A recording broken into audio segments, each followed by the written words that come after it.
நான் C Joseph Vijay எனும் நான்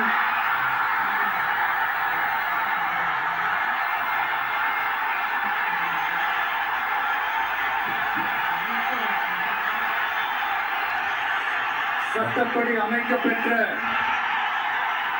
இந்திய அரசியல் அமைப்பின்பால் உண்மையான நம்பிக்கையும் மாறா பற்றும் கொண்டிருப்பேன் என்றும்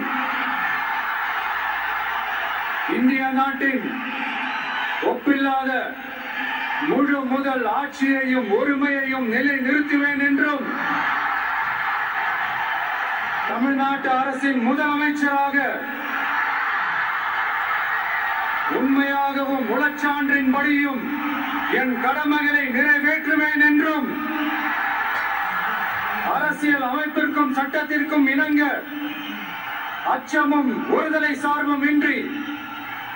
விருப்பு வெறுப்பை விலக்கி